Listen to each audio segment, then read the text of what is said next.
Assalamualaikum warahmatullahi wabarakatuh. Perkenalkan, nama saya Aminatun Najah, NIM 190351058 dan partner saya bernama Ilham Ramadan, NIM 190351066. Di sini kami akan membahas tentang air dan metabolisme. Adapun poin-poin pembahasan yang akan kami bahas yaitu yang pertama, pengertian air, yang kedua, siklus air, yang ketiga, fungsi air, yang keempat, transport molekul, dan yang terakhir, metabolisme. Assalamualaikum warahmatullahi wabarakatuh.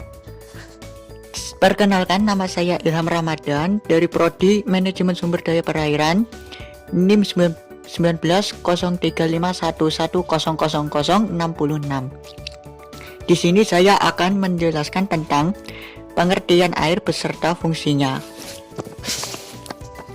Air merupakan senyawa kimia yang merupakan hasil ikatan dari unsur hidrogen atau H2 yang bersenyawa. Air merupakan kebutuhan hidup yang amat penting bagi manusia dan makhluk hidup lainnya. Pada pria terdapat 60% dari berat badan adalah air, sedangkan rata-rata pada tubuh wanita yaitu 55% dari berat badan yaitu dengan air. Siklus hidrologi merupakan proses yang berlangsung secara terus-menerus di mana air yang berada di bumi bergerak ke atmosfer dan turun kembali ke bumi yang disebut dengan hujan. Siklus hidrologi terdapat 3 proses, yaitu siklus hidrologi pendek, siklus hidrologi sedang, dan siklus hidrologi panjang. Dalam video ini menjelaskan siklus hidrologi pendek. Siklus hidrologi pendek. Air laut menguap atau evaporasi, lalu akan membentuk segumpalan titik embun air yang disebut dengan awan. Pada ketinggian tertentu, awan mengalami kondensasi. Artinya terjadi proses perubahan uap air menjadi titik-titik air sebagai hasil pendinginan dan presipitasi menjadi titik-titik air. Dan terakhir, air akan turun ke bumi yang disebut dengan hujan. Pada teori hidrologi pendek ini terbentuknya awan dan hujan terjadi di atas laut. Jadi hujan tidak mencapai daratan. Fungsi cairan air bagi tubuh. 1. Sarana untuk mengangkut zat-zat makanan ke sel. 2. Mengeluarkan buangan sisa-sisa pada sel. 3.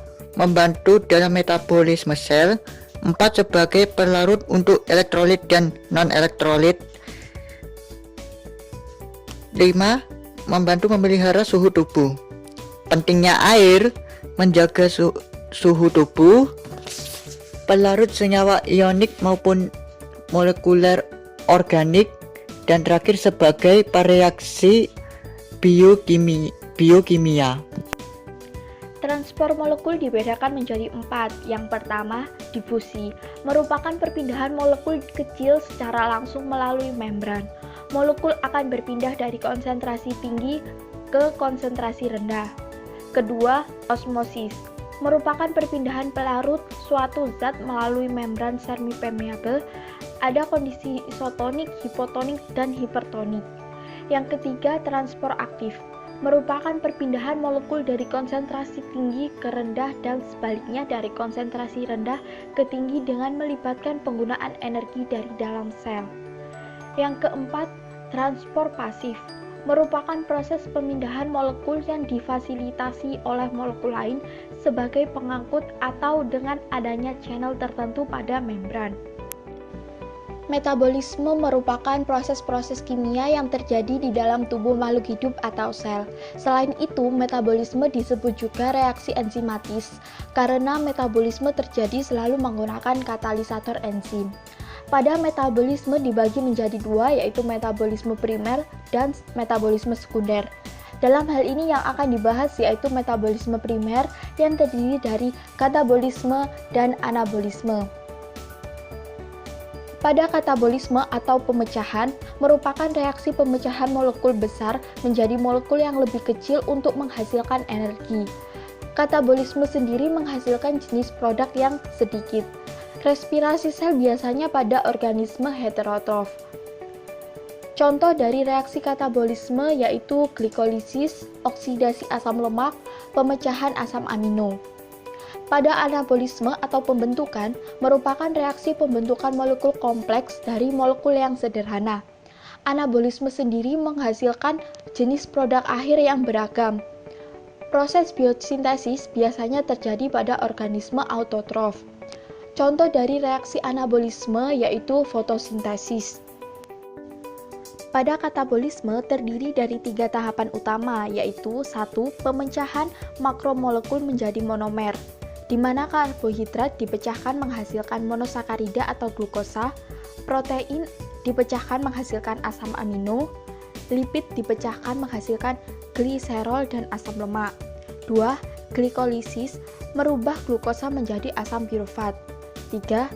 Siklus asam sitrat atau Krebs mengubah asetil-CoA menjadi air dan CO2. Berikut merupakan hasil katabolisme.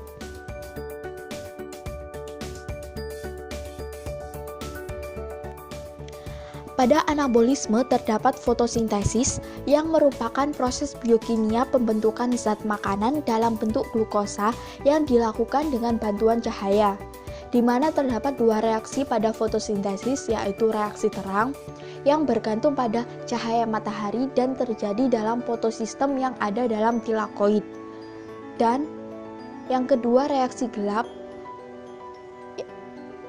yang tidak bergantung pada cahaya matahari dan terjadi di matriks stroma kloroplast.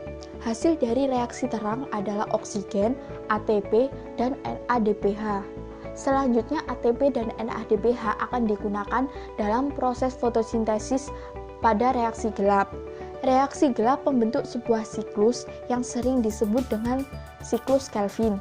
Pada reaksi gelap tersebut terdapat juga 3 fase, yaitu yang pertama fiksasi, yang kedua reduksi, dan yang ketiga regenerasi.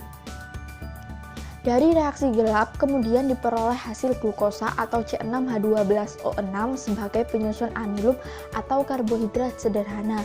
Selain itu, reaksi gelap fotosintesis juga menghasilkan RUBP yang digunakan dalam proses selanjutnya.